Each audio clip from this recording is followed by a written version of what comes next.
Good morning students. आज मैं आपको नया चैप्टर पढ़ाने जा रही हूँ, जैव प्रक्रम, लाइफ प्रोसेसेस। लाइफ प्रोसेस का मतलब क्या होता है, इससे पहले हम ये जानेंगे। इससे पहले हम ये जानेंगे सजीव निर्जीव। सजीव निर्जीव आप छोटी कक्षाओं से पढ़ते आ रहे हो कि सजीव और निर्जीव क्या होते हैं। सजीव क्या होते हैं? सजीव जैसे तुमने अपने चारों तरफ देखोगे, तुमने छोटी कक्षाओं से पढ़ते आ रहे हो। जब तुमने अपने चारों तरफ के वातावरण में कई जीव देखते हो, कई निर्जीव वस्तुएं देखते हो, तो तुम कैसे पता लगाओगे कौन कौन से उनके लक्षण से तुम पता लगाओगे कि ये सजीव है, ये निर्जीव है। मान लो कोई वस्तु कोई कोई कोई पशु चल रहा है, कोई पौधे, जैसे तुमने बीज जमीन में डाला तो वो क्या हुआ, कुछ समय बाद तुम देखोगे पौधे में वृद्धि हो गई है। पौधा एक बन के एक पौधा बन गया है, वो बीज बन के अंकुरित होके एक पौधा बन गया। तो तुम क्या कहोगे, उसे सजीव कहोगे, निर्जीव कहोगे? फिर तुम देखोगे कि कोई बालक है, शिशु है, वो कुछ समय बाद तुम देखोगे उसकी वृद्धि देखोगे, कुछ समय बाद थोड़ा बड़ा हुआ, फिर थोड़ा बड़ा हुआ। तो ये सब तुम क्या देखोगे, तुम क्या कहोगे, ये सजीव है, निर्जीव। तो ये छोटी कक्षाओं से तुम पढ़ते आ रहे हो, तुम इसको आसानी से कैटेगराइज कर सकते हो कि कौन सजीव है, कौन निर्जीव है। तो इस अध्याय में हम ये पढ़ेंगे कि सजीव वस्तुओं में को हम किस मापदंड के आधार पर हम उनको सजीव और निर्जीव कहेंगे। तो सबसे पहले है दृश्य गतियां। दृश्य गतियां ये हुई कि हम ये कहते हैं कि सजीव हम किससे कहते हैं, जिसमें वृद्धि होती है और जिसमें गति होती है। जिसमें गति होती है, जिसमें हम देखते हैं, अपनी आंखों से देखते हैं, जो हमें दिखाई देती हैं, उनको बोलते हैं हम दृश्य गतियां। तुम जानते हो कि कोई भी सजीव है उसमें गति होती है। तुम कहते हो कोई जानवर चल रहा है, कोई मनुष्य जा रहा है, तो तुम कहोगे वो सजीव है। लेकिन क्या तुम देखोगे एक वृक्ष है, वृक्ष कई समय से तुम उसको एक स्थान पे स्थिर देख रहे हो, तुम कहोगे उस पर गति नहीं, तो क्या वो निर्जीव है? तो ये चीजें हम आगे देखते हैं। दृश्य गतियां, दो चीज, सजीव को हम दो दृश्य गतियां। दृश्य गतियां वो होती हैं जिन्हें हम अपनी आंखों से देख सकते हैं। जैसे चलना, तुम किसी को चल रहा है तो हम उसको आंखों से देख रहे हैं कि वो चल रहा है, तो वो सजीव है, उसमें गति हो रही है। वृद्धि करना, कोई तुम देख रहे हो अभी छोटा है, फिर कुछ समय बाद उसमें वृद्धि हुई और वो बड़ा हो गया, तो देखोगे वृद्धि करना। फिर जुगाली, कोई जानवर तुम देख रहे हो, वो बैठा हुआ गाय जुगाली कर रही है, तो तुम देख रहे हो उसमें वृद्धि हो रही है, उसमें दृश्य गति तुम्हें दिखाई। सांस लेना, तुम बैठे हो तो सांस ले रहे हो, तुम्हारी जो फेफड़े हैं अंदर बाहर जा रहे हैं, तो तुम कह रहे हो सांस है, तो ये कौन सी गतियां हुई?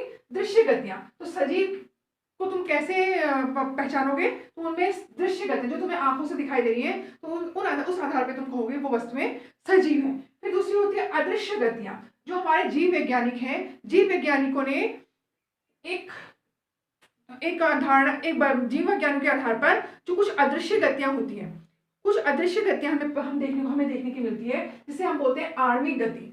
बच्चों देखो, हमारा शरीर जो है, हम जो अणु होते हैं, बहुत सारे अणुओं से मिलकर क्या बनता है? एक कोशिका बनती है। बहुत सारे अणुओं से मिलकर क्या बनती है? कोशिका बनती है। कोशिका से मिलकर क्या बनता है? उत्तक बनता है। और उत्तकों से मिलकर क्या बनता है? एक अंग बनता है। अंग से मिलकर क्या बनता है? एक तंत्र बनता है। अंगों से मिलकर क्या बनता है? एक तंत्र बनता है। और तंत्रों से मिलकर बनता है एक जीव बनता है। तो सबसे सूक्ष्म जो हमारे शरीर में जो हमारी जो कोशिका हो, सबसे सूक्ष्म क्या होती है? कोशिका। और कोशिका किससे मिलकर बनी होती है? अणुओं से मिलकर बनी होती है। और जो अणुओं में जो लगातार गति होती रहती है, उस गति को बोलते हैं हम आणविक गति। जो वैज्ञानिकों के आधार पर, जो हम साधारण भाषा में हम इसको नहीं समझ पाएंगे, लेकिन वैज्ञानिकों के अध्ययन से पता चलता है कि जो हमारे शरीर में क्या होती है, लगातार आणविक गतियां होती रहती है। ठीक है, तो इसी से एक विषाणु है। विषाणु एक जीव है जो क्या है, जो वैसे क्या है, इसको ना हम जो अगर जब तक ये किसी विषाणु आजकल बहुत चल रहा है, कोविड-19 विषाणु, जिसको हम कोरोना वायरस कह रहे हैं, तो ये क्या है, ये वैसे ही अगर किसी जीव के से संक्रमित नहीं होता है, तब तक इसको हम क्या मानते हैं? निर्जीव मानते हैं। तो जब ये किसी जीव में संक्रमित होता है, तभी इसमें क्या होता है? तभी इसमें इसको सजीव माना जाता है।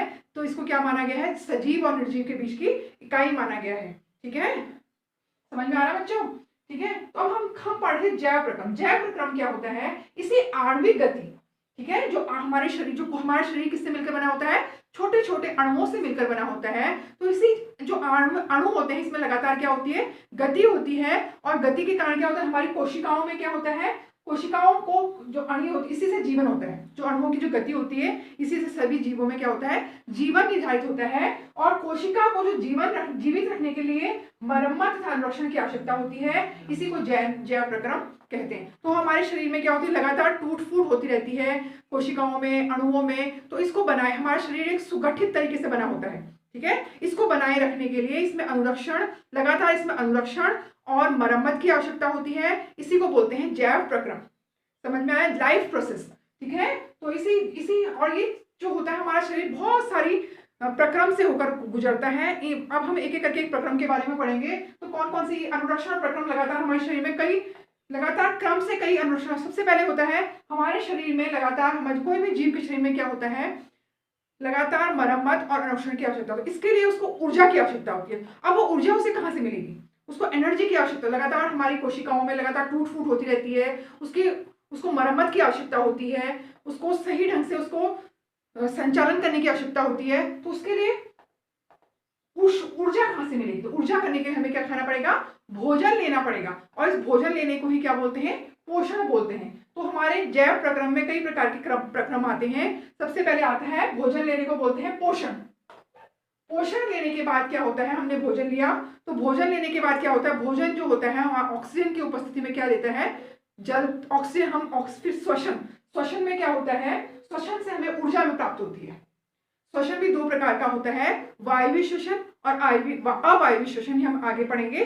तो अभी तुम इतना ही जान लो कि श्वसन से हमें क्या मिलती है, जो भोजन हमने लिया वो ऑक्सीजन की उपस्थिति में, जो हमारे शरीर में बहुत सारी रासायनिक क्रिया होती हैं और उसके फलस्वरूप हमें क्या मिलती है, ऊर्जा मिलती है। और वो ऊर्जा ये हमारे शरीर में काम आती है।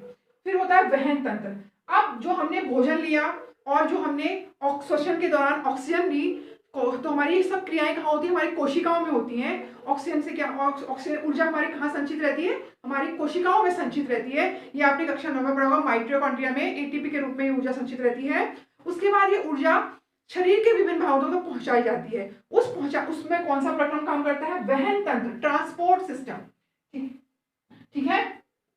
उसके बाद हमारे शरीर में अब सारा का सारा हमने खाना खाया, फिर हमने श्वसन किया, फिर हमारे शरीर के विभिन्न भागों तक वो ऊर्जा पहुंचाई गई। उसके बाद कुछ सारा का सारा जो भोजन होता है वो यूज नहीं हो जाता, वो इस्तेमाल नहीं हो जाता। कुछ क्या होता है, उत्सर्ज, वेस्ट हो जाता है। कुछ हानिकारक तत्व हैं वो बच जाते हैं, जो कि हमारे जीव के शरीर से बाहर निकालने बहुत जरूरी होते हैं। तो उसमें जो प्रक्रम होता है उसको बोलते हैं उत्सर्जन तंत्र। उस प्रक्रम को बोलते हैं उत्सर्जन प्रक्रम। तो ये प्रक्रम हम आपके कोर्स में ये सारे प्रक्रम हैं और हम इसको बाद एक एक करके पढ़ेंगे, एक एक करके डिटेल से पढ़ेंगे। पोषण, श्वसन, वहन तंत्र, उत्सर्जन तंत्र, इनको हम एक एक करके पढ़ेंगे। तो सबसे पहले हम पढ़ेंगे पोषण के बारे में। अब पोषण क्या होता है बच्चों, तो लगातार हमारे शरीर में अनुरक्षण तथा मरम्मत के लिए हमें ऊर्जा की आवश्यकता, हमारी कोशिकाओं को लगातार मरम्मत और अनुरक्षण के लिए, विकास के लिए, वृद्धि के लिए किसकी जरूरत होती है, पोषण की जरूरत होती है। तो पोषण हम किस रूप में लेते हैं, भोजन के रूप में लेते हैं। और ठीक है, इससे क्या होता है, इससे हमारे शरीर का विकास होता है, वृद्धि होती है तथा प्रोटीन का संश्लेषण होता है, जिससे प्रोटीन क्या काम करती है, जो वृद्धि और विकास में सहायता करती है और प्रोटीन को स्टोर करता है। बच्चों, हमने इस पोषण के बारे में पढ़ा कि भोजन जो हम लेते हैं जिससे हमें ऊर्जा प्रदान होती है उसे पोषण कहते हैं। पोषण कई प्रकार का होता है, सभी सजीवों में पोषण होता है, सभी सजीवों में पोषण होता है। पोषण कई प्रकार का होता है। सबसे पहले हम पढ़ेंगे स्वपोषी पोषण। स्वपोषी पोषण क्या होता है, ये पर्यावरण से, स्वपोषी पोषण क्या होता है, जो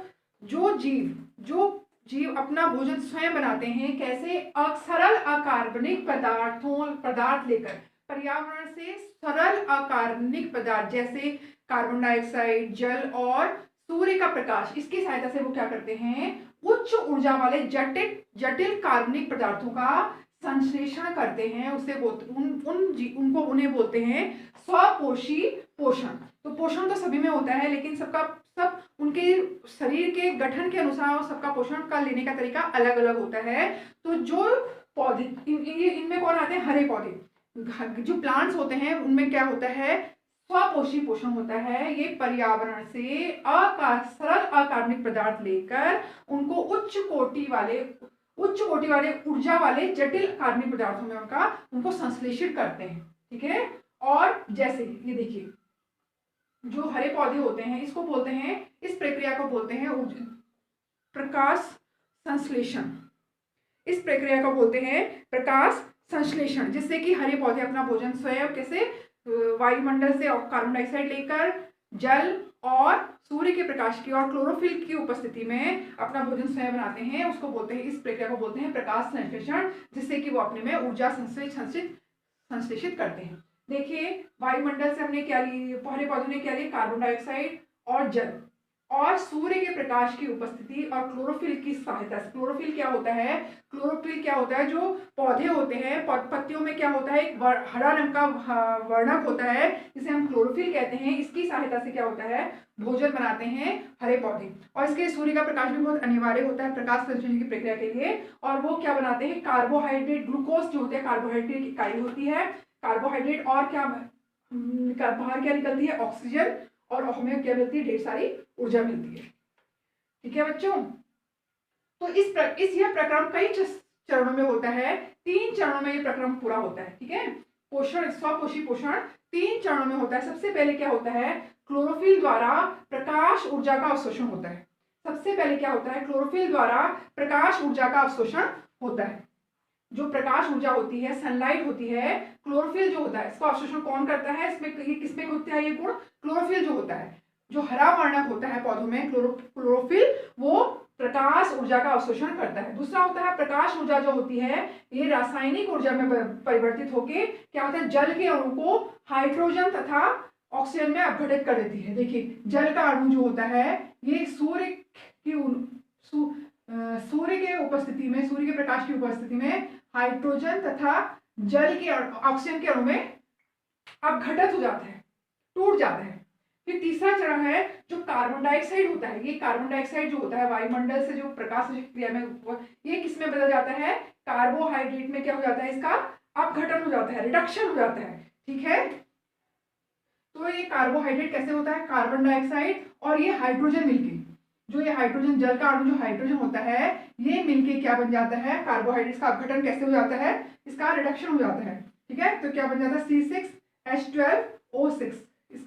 इसका कार्बन डाइऑक्साइड तो जल का अणु में से हाइड्रोजन लेके क्या हो जाता है, ये जो कार्बोहाइड्रेट ग्लूकोज बनता है ये ऐसे बनता है। ठीक है, इसमें कार्बन डाइऑक्साइड का रिडक्शन, अपघटन हो जाता है, अपचयन हो जाता है। अब आगे हम पढ़ेंगे स्टोमेटा। स्टोमेटा क्या होता है, यह आपने कक्षा 9 में पढ़ा है। स्टोमेटा क्या होता है, पत्तियों की सतह में छोटे छोटे छिद्र होते हैं। आपने ये कक्षा 9 में और उससे पहले भी छोटी क्लास में पढ़ा है, जो पत्तियों की सतह होती है उसमें छोटे छोटे छिद्र होते हैं। इन छिद्रों से क्या होता है, इन छिद्रों की सहायता से जो पौधे होते हैं उसमें गैसों का आदान प्रदान होता है। उसमें से, इसके अलावा पौधों की पत्तियों से, तनों से और जड़ों से भी गैसों का आदान प्रदान होता है, लेकिन पत्तियों की सतहों से सबसे ज्यादा होता है। इससे क्या होता है, जल का भी बहुत ज्यादा हानि होती है। इन छिद्रों से जल की भी बहुत ज्यादा हानि होती है। तो ठीक है, इसको हम अगले टॉपिक में, अगले चैप्टर में पढ़ेंगे, अगले लेसन में पढ़ेंगे, नेक्स्ट वीडियो में। थैंक यू बच्चों।